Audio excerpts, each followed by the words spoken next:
बहू जी तनी एक गिलास पानी दे बेटा। जी ले आवा तनी। पुष्पा मैं लाती हूँ।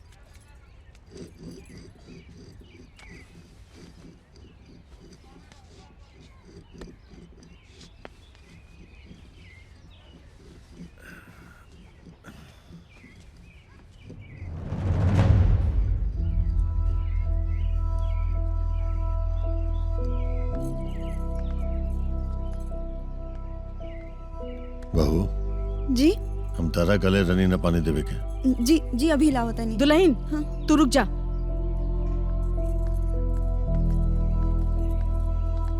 ई का लेकन लेखा मुंह फुलौले बानी जी। अरे लड़की हिया गलती हो गई ओकरा से माफ कर दी रहुआ। वैसे भी राजा के ब्याह था अब दूसरा जगह होते नु बा। जेकरा किस्मत में जे लिखल बा वही ना मिलेला।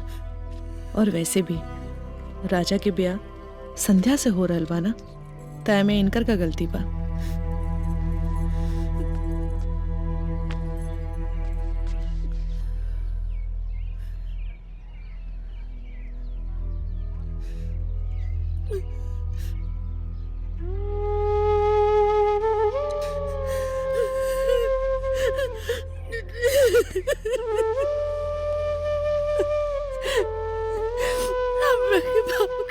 चाचा जी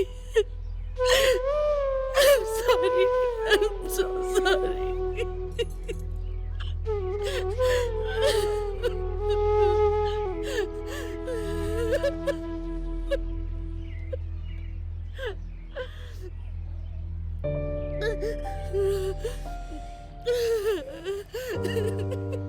कोनो बात न बेटी, जे भाई लोग भुला जा।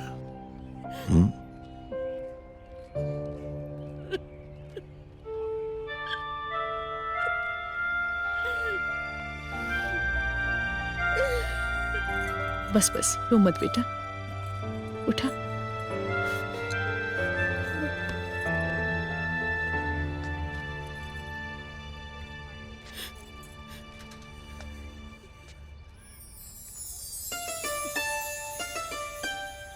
खुश रह बेटी।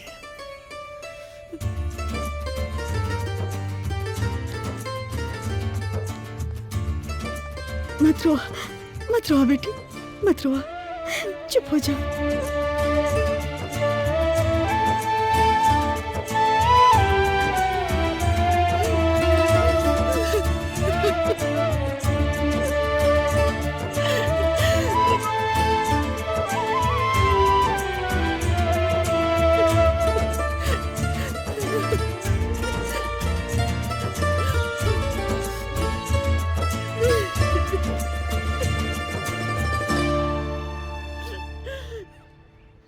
ना ना अभी निकल जाके अर्जेंट मैटर है। बाबूजी हम बाजार जाके होता नहीं। अरे सुन बेटा, वो जाता रहा तो तनी दर्जी के अपन आप दे दिया। आप बोलिए कि अर्जेंट में से करके देवे। ठीक बा बाबूजी। हाँ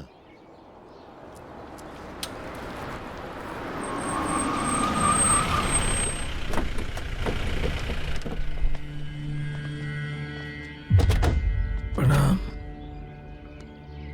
प्रणाम।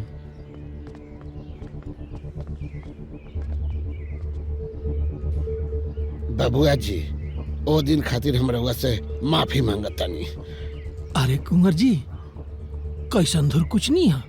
कतना डॉक्टर से इलाज करे नी, गर्दन में सीधा नहीं क्या औकात। जो काम से आयल बनी भैया जी वो कमा करी ना।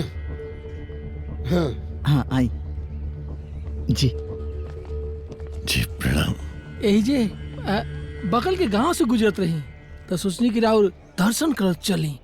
बबुआ लोग कुछ फल बा गाड़ी में, आंगना भेजवा दे लोग। जाओ जा निकाल के ले आओ। बैठी जा। ना आप ना ना ना समझे ना जी। बस बस बस बस ठीक बा और सब ब्याह की तैयारी पूरा हो चुकल बा। जी। सट्टा बयाना सब हो गइल बा। और रउआ तो बुझते बानी कि शादी में आदमी के मान सम्मान के जरूरत पड़ेला। हाँ वो तो बा। रउए बताई अगर मान सम्मान में आंच आ जाए आदमी जी के का करी आए। और जहाँ तक प्रतिष्ठा के बात बा, ज्यादा से ज्यादा का होखी आए। रउआ हमरा के मार दी आ चाहे हम रउआ के मार दी।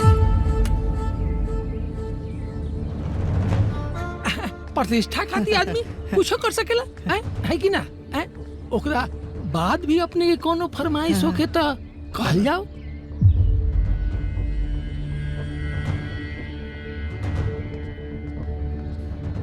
संजय जी कौन फरमाइश नहीं के अब मान सम्मान के बाद काहे कर अलवानी आप।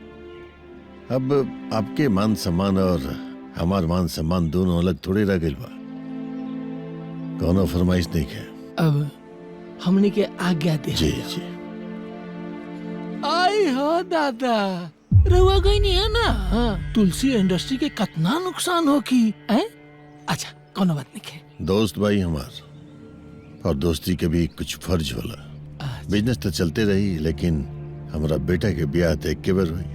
ठीक बा प्रणाम प्रणाम प्रणाम। चले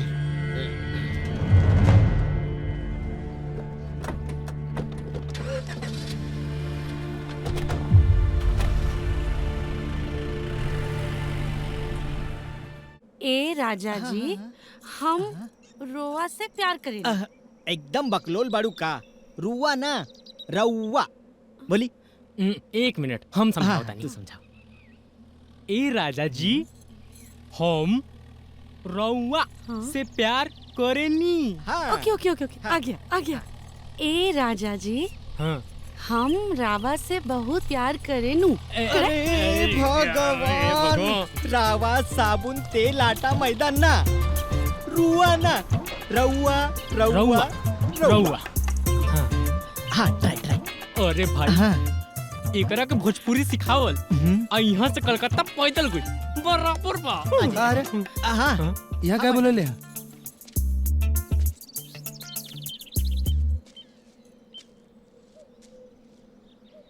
ए राजा जी हम रउआ से प्यार करेनी। एकदम परफेक्ट एकदम परफेक्ट।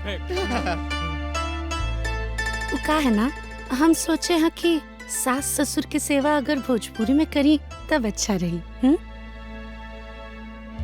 सपना की दुनिया से बाहर निकला और हाँ जिंदगी कोनो सपना ना है। हमारे लिए तो ये जानना जरूरी है कि आप क्या चाहते हैं। अगर हमरा चला से सब कुछ हो जाए ना तो तू हमर मेहरारू बन के अब ले हमरा घर में रहतू। तो अब क्या प्रॉब्लम है? जितना आसान तू समझ रहा बाड़ू ना वैसन कुछ भी नहीं खे। बाबूजी की मर्जी के खिलाफ जाए के बारे में हम सोच भी नहीं खे सकत। अरे वहाँ के जो तबीयत के हालत बा हमर कौनो गलत कदम बड़ा मुश्किल खड़ा कर दी। सुनो किसी दूसरी से शादी तो कर लोगे पर क्या हमको भूल पाओगे?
ये सब लोग क्या है? जाओ अंदर। कल हाँ, जाओ जाओ जाओ जाओ।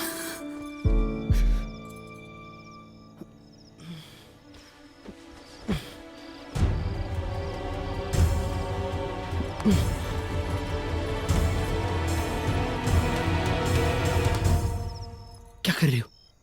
क्या कर रही हो तुम? कोई देख लेगा तो तमाशा हो जाएगा। तमाशा? यहाँ मेरे प्यार का तमाशा हो रहा है और और तुम्हें दुनिया वालों से फर्क पड़ रहा है। तो क्या करूं मैं? क्या करूं मतलब ऐसे चुपचाप किसी और से शादी कर लोगे? देखो अपना बात हाथ से निकल रही राजा, प्लीज यार कुछ करो। मैंने तुम्हें पहले भी बताया था, ये शादी ब्याह मजाक नहीं है, इसको मजाक मत समझो। ये शहर नहीं है कि कल किसी और के साथ और आज किसी और के साथ। यहाँ आदमी खुद से ज्यादा अपने परिवार, खानदान और समाज के बारे में सोचता है। तुम जाओ जाके सो जाओ।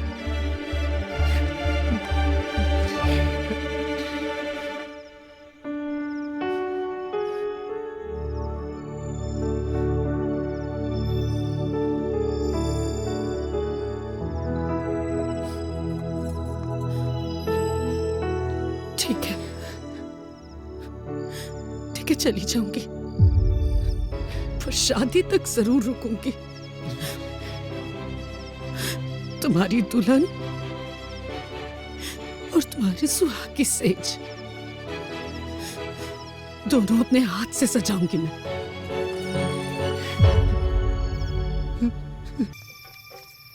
कहाँ के पियर माटी, कहाँ के कोदार जी, कहाँ के पियर माटी, कहाँ के कोदार जी, कहाँ के साथ सुहागिन माटी कोड़े जात जी, कहाँ के साथ सुहागिन माटी कोड़े जात जी, कहाँ के पियर माटी, कहाँ के कोदार जी, कहाँ के पियर माटी, कहाँ के कोदार जी, कहाँ के साथ सुहागिन माटी कोड़े जात जी, कहाँ के साथ सुहागिन माटी कोड़े जात जी, कमला के पियर माटी, कहाँ के कोदार जी। अरे जाए ना भाभी, जाए ना, जाए। हाँ हाँ मामी भी। नहीं, आप घबराइए मत, मैं आपको परेशान करने नहीं आई हूं। किसी ने सच ही कहा है, जोड़ियां तो ऊपर वाला बनाता है। कल इस समय पर आप दूल्हा बन के वरमाला पहन रहे होंगे।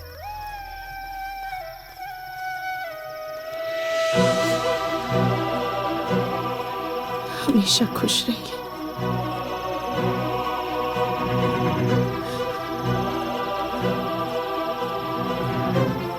आइए तुलसी जी।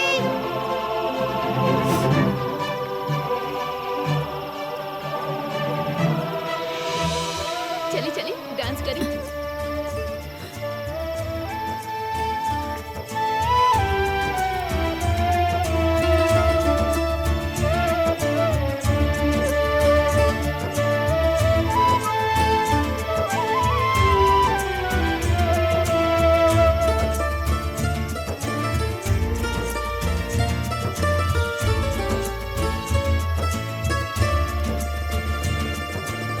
भाई अब तू गलत कर रहल बड़े भाई, तोरा दिखाई नहीं के देत कि वो तोरा प्यार में पल पल तड़प रहल बिया।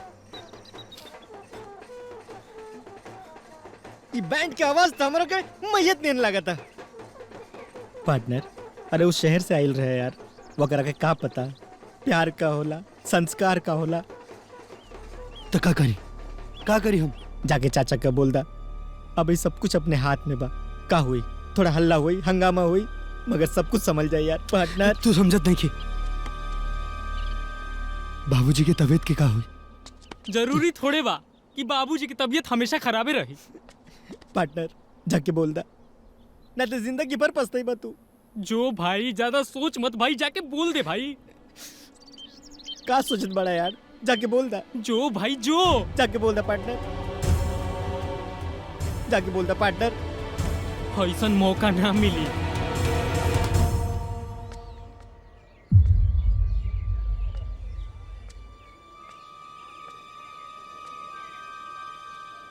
अरे जेकर दूधू को बेटा, ओकरा चिंता करे की कौन जरूरत बाजी? शांत रही, ज्यादा बाबूजी। सोची मत, न तो और तबीयत खराब हो जाए। का हो गल बाबूजी के? पहुना के चक्कर आ गेल रहे, अतनी सीना में दर्द भी बा। अरे कितना बार बोलनी इनकरा कि रउआ के आराम करे के चाहिए। अरे चुप तू, आराम करे के चाहिए। 2 घंटा में हमारा बेटा के बारात निकले वाला बा, हम जाके आराम करी। अरे बाबूजी, रउआ काहे चिंता करता नहीं, हमने के बानी जाना सब देख लेब जा। हम न जाए बाराते। हे नारायण, तू टेंशन काहे लेत बाड़ा? देखा हमनी बानी जाना। हाँ बाबूजी, रहो टेंशन मत लो, सब सही हुई।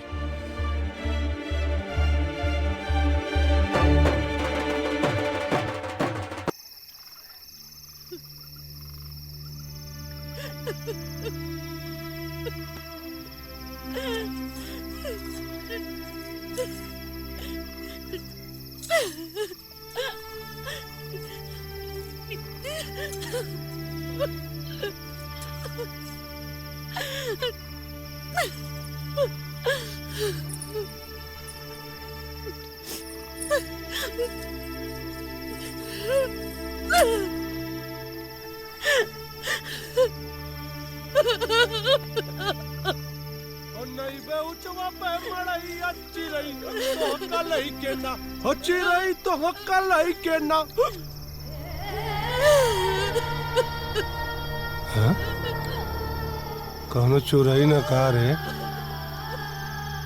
कहा हो ढेर पी ले ही काम। चल के देखी था कौन बैठा लिया रे।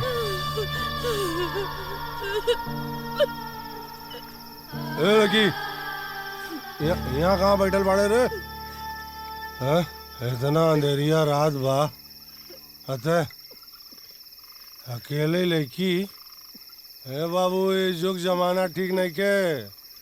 हाँ? जो अपना घरे जो, अरे तोरा से कहता नहीं, घरे जो, घर जो, जो। दारू दोगे क्या? दारू? हाँ?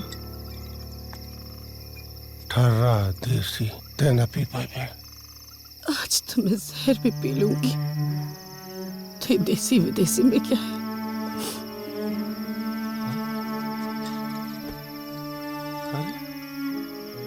सारा नशे उतर गल।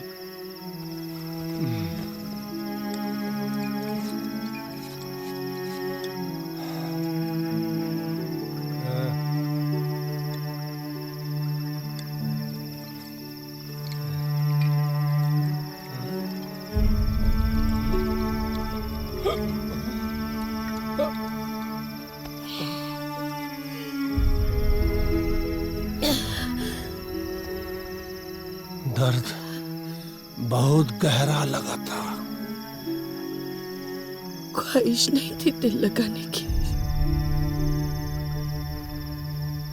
पर किस्मत में दर्द लिखा था तो मोहब्बत कर बैठे। दिल का मामला है, मोहब्बत में धोखा मिलल है। लेकिन किसी और से शादी करने चला गया। अरे वो प्यार प्यार का जब जिंदा रहते केहू और का हो जाए। जब तक सांस बा तब तक आस बा।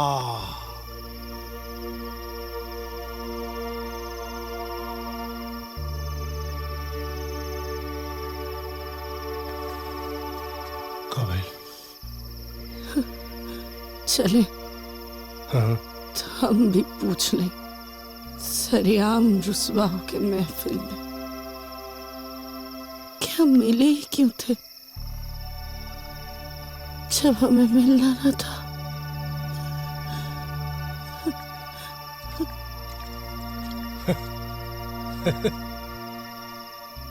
जब तक सांस बा तब तक आस बा।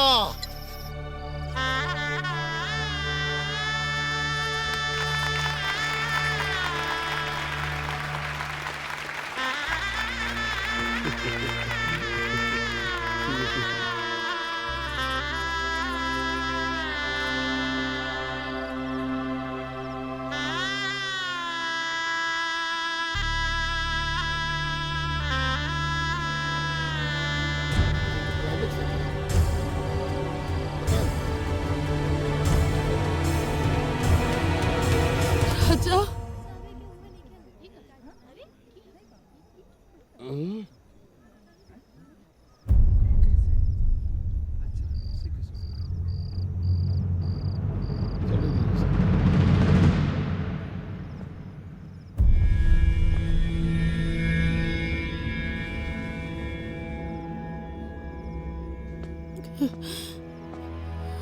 राजा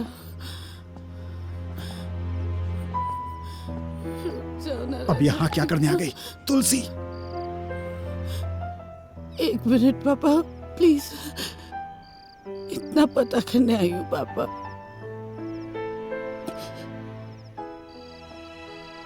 क्या मेरी गलती इतनी बड़ी है?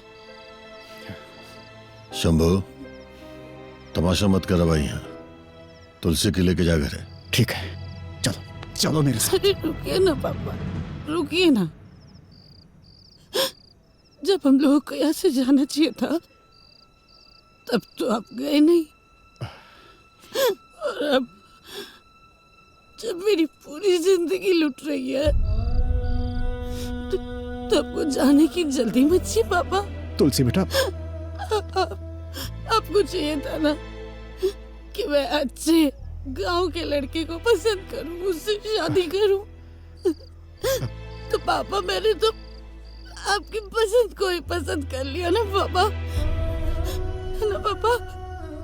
सिर्फ पसंद नहीं किया, उसे अपनी जान से ज्यादा प्यार किया है पापा। तो अभी क्या प्रॉब्लम है पापा? नारायण जी, ये पूरा समाज के सामने कौन सा तमाशा हो रहा बा? बोलो ना पापा।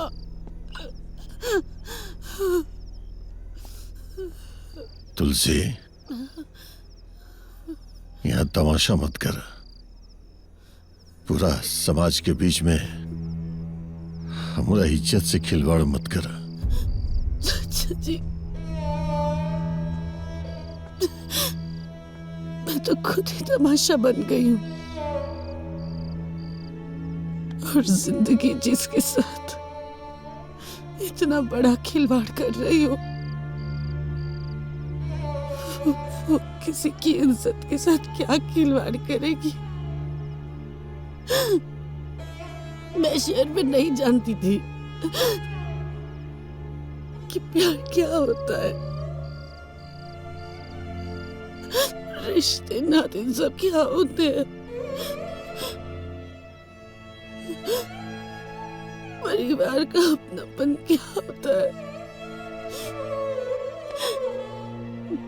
पर अब जब समझ गई हूँ तो आप मुझे इतनी बड़ी सजा क्यों दे रहे हैं? बोलिए ना चाचा जी, बोलिए ना। मैं राजा से बहुत प्यार करती हूँ चाचा जी। मैं उसके बिना नहीं जी पाऊंगी। मैं आपसे भीख मांगती हूँ, मुझे अपनी बहू बना लीजिए प्लीज, प्लीज चाचा जी। पापा पापा पापा चाचा जी को बोलिए ना, मैं बहुत अच्छी बहू बनूंगी। मैं बहुत अच्छी बहू बनूंगी। आप जो बोलेंगे वो सब करूंगी, घर का सारा काम करूंगी। मैं पूरे दिन घूंघट में रहूंगी। आपकी आवाज देने से पहले ही मैं आपको पानी चाय सब ला के दूंगी, सब कुछ करूंगी। पर राजा के बिना मैं मर जाऊंगी। प्लीज ऐसा मत करिए, प्लीज। बस बहुत हो गई। अरे लड़की को उठा के फेंक यहाँ से। देखा तो तुम्हारे, फेंक उठा के एकरा।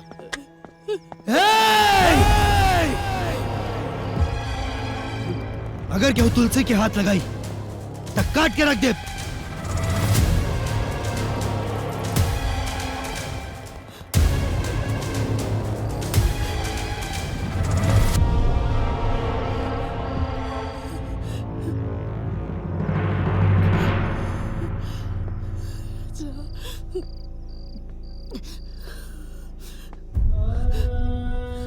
राजा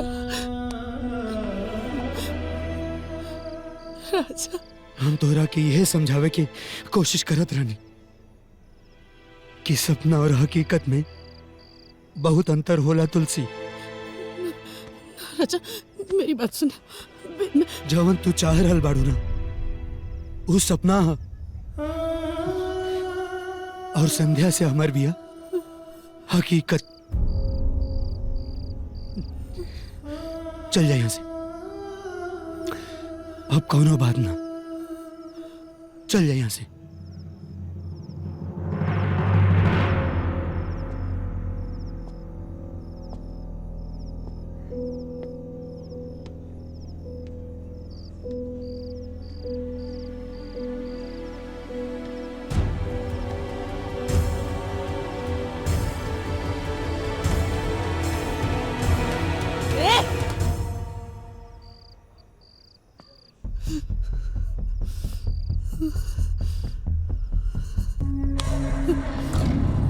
अरे गन ले लेला उसने।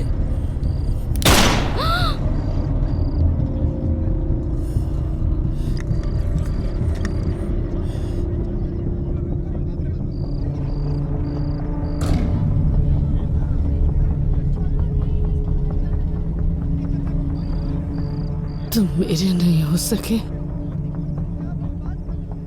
तो किसी और का भी नहीं होने दूंगी।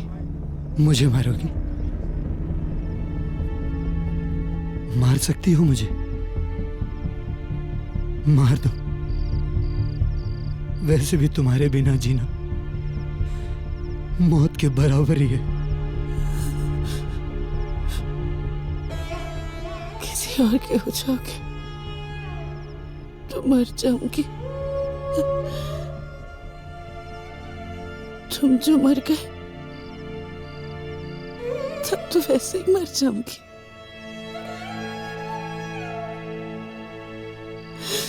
हर हाल में मरना तो मुझे ही है। सारी गलती इस दिल की है तो सजा भी इसी को मिलनी चाहिए, है ना?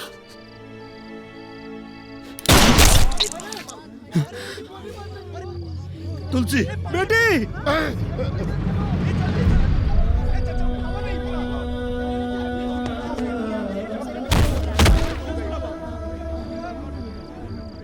तुलसी।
डॉक्टर साहब, अब मेरी बेटी कैसी है? गोली कंधे को छूते हुए निकल गई है। She is out of danger. हे भगवान, ठीक तो है ना वो? खतरे की कोई बात नहीं है। धन्यवाद। इट्स ओके। नारायण जी, भगवान की दया से बिटिया ठीक है। चलिए आगे का रस्म किया जाए। शुभ मुहूर्त निकलता जा रहा है।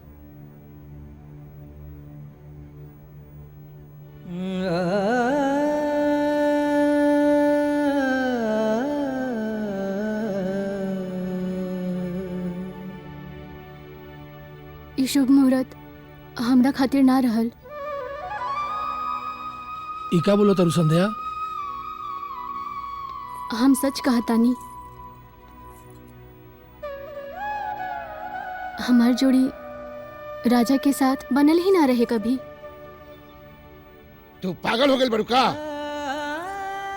हम हम पागल नहीं की भाई, बस रहुआ के ये पता ना बा कि राजा जी के रूम रूम में बस तुलसी बिया और तुलसी के रूम रूम में बस राजा जी बसल बाढ़न। अरे लेकिन हमनी के गांव समाज में भी मुंह दिखावे के बा। गांव समाज तो सीता जी के भी ना छोड़ ले। गांव और समाज के चक्कर में अपन जिंदगी बर्बाद कइल, ये कौन सा होशियारी बा भैया? संध्या तू समझे के कोशिश करा। संध्या ठीक कह रहल बिया, रउआ समझे के कोशिश करी।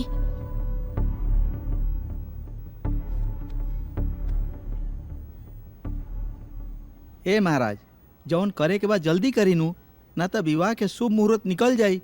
पंडित जी, शुभ मुहूर्त ना बीती, यह शुभ मुहूर्त पे शादी हुई।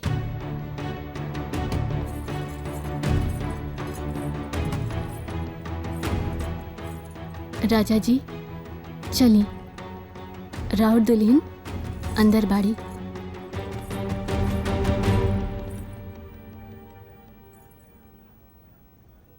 कब भइल?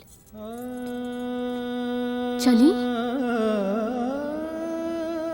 आई आई ना राजा जी।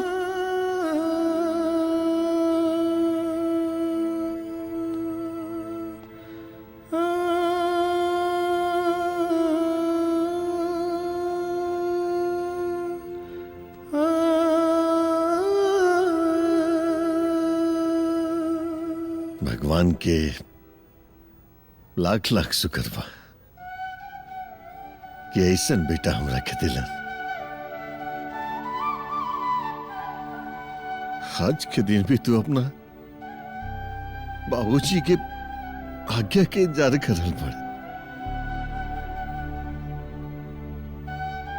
हे बेटा, गलत तो हम भी रहनी न रहे, जे तुलसी के समझे की कोशिश न कहीं।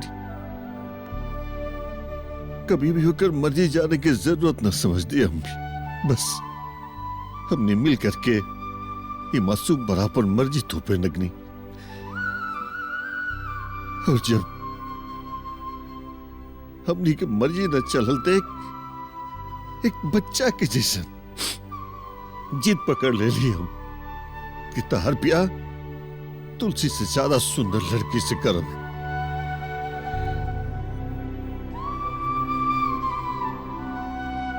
गलत तो हम भी रहनी डर। हमार बेटा अपन बाप की जिद में पूरा जीवन ऐसे ही घुट घुट के बिताई था।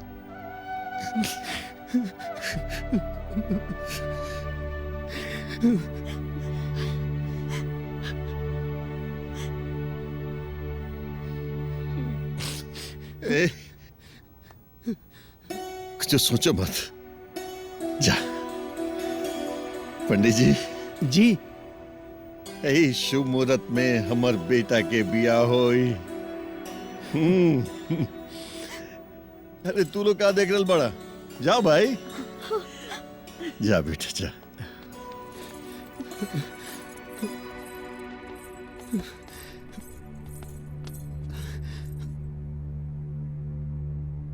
तुलसी, ए शंभू,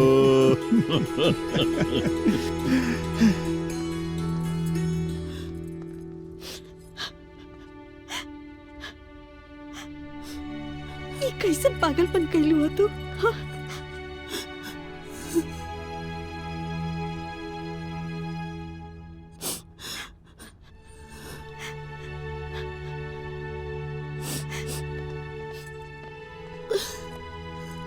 आंसू बचा के रखा तुलसी, विदाई के समय काम आई।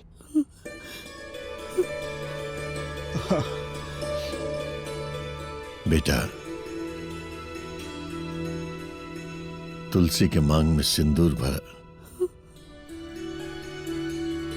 कहे कि अब हम अपना तुलसी बेटी के अपन बहू बनावे में एक पल के भी देरी नहीं की करे की चाहत।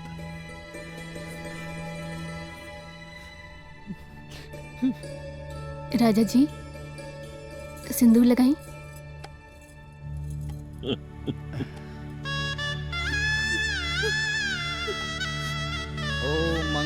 मंगलम भगवान विष्णु मंगलम गरुड़ध्वज मंगलम पुंडरीकाक्ष मंगलाय तनोहरि।